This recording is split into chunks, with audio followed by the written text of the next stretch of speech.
நான் திருப்பூர் மாவட்டம் Dharapuram bus stand பக்கத்தில் வந்து ஹோட்டல் வச்சு நடத்திட்டு வர்றேன். கிட்டத்தட்ட 20 வருஷமாக கடை வச்சு நடத்திட்டு வரேன். கடந்த 15ஆம் தேதி சாயந்தரம் ஒரு 6:41க்கு ஒரு ஃபோன் நம்பர்லேருந்து எனக்கு ஃபோன் வந்துச்சு. இந்த மாதிரி நான் ஃபுட் சேஃப்டி ஆஃபீஸர்னு சொல்லி சொன்னார். அவர் பேர் ராஜசேகர் சொல்லி ஃபோன் பண்ணார். சார் சொல்லுங்கள் சார், என்ன விஷயம்னா இந்த மாதிரி வந்து நான் வந்து உங்கள் கடையை நான் ரைடு பண்ண வந்துட்டுருக்கேன். ஒரு 20 நிமிஷம் உங்கள் கடையை நான் ரைடு பண்ணிடுவேன், வந்து உங்கள் கடையை சீல் வைப்பேன் அப்படி இப்படின்னாரு. சார் நீங்கள் வரணும் வாங்க சார், நம்மள எல்லாமே கரெக்டாக வச்சுருக்குறோம்.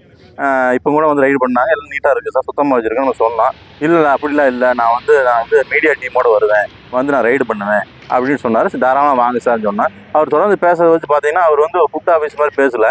ஏன்னா எனக்கு சந்தேகம் வந்துச்சு, ஒரு போலியாக இருக்குமான்னு. அதனால் அவர்கிட்ட பேசிகிட்டே வந்து அவர் என்ன சார் வேணும், உங்களுக்கு என்ன சார் வேணும், உங்களுடைய டிமாண்ட் என்ன சார்ன்னு கேட்டேன். அவர் உடனே வந்து எனக்கு ஒரு 7000 பணம் அனுப்பிச்சி விடுன்னு சொல்லி சொன்னார்.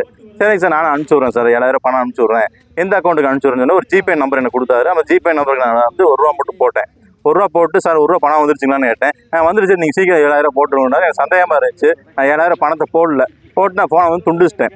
ஏன்னா இப்போ வந்து பார்த்தீங்கன்னா தொடர்ந்து தாராபுரம் பகுதியில் வந்து பார்த்தீங்கன்னா இந்த மாதிரி ஒரு போலியான ஆட்கள் வந்து பேசி மக்கள் வந்து ஹோட்டல் கடை நடத்தக்கூடிய மக்கள்கிட்ட வந்து பணம் பறிக்கணும் இருக்காங்க.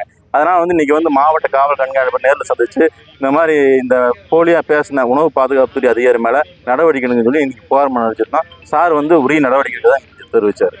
இந்த மாதிரி தாராபுரத்துக்கு பார்த்தீங்கன்னா ஃபுட் ஆஃபீஸ் வருவாங்க, வந்து நல்ல முறையில் அவங்க ரைடு பண்ணுவாங்க. இந்த மாதிரி ஒரு நடவடிக்கைலாம் இருக்காது, நேர்மையான முறையில் இருப்பாங்க. இப்போ திருப்பூர் மாவட்டத்துக்கு அதிகாரிலாம் பார்த்தீங்கன்னா இந்த நேர்மையான முறை வந்து ஆய்வு செய்வாங்க, நல்ல முறையை வந்து ஆய்வு செஞ்சுட்டு போவாங்க. இவர் வந்து பேசுறதே எனக்கு தெரிஞ்சு ஒரு போலியாக இருப்பார். போலியான அவர்கிட்ட வந்து நோக்கம் வந்து பணம் பறிக்கிற நோக்கம் தான் இருந்துச்சு. பேச பிஹேவியர் சரியில்லை, ஒரு ஆஃபீஸர் மாதிரி பேசலை. அதனால தான் எனக்கு சந்தேகமாக இருந்துச்சு. நான் வந்து உணவு பாதுகாப்பு அதிகாரி தகவல் சொல்லியிருக்கேன், தாராபுரத்து அதிகாரிகிட்ட கேட்டேன். அந்த மாதிரி யாரும் இல்லைங்கிற மாதிரி சொன்னாங்க.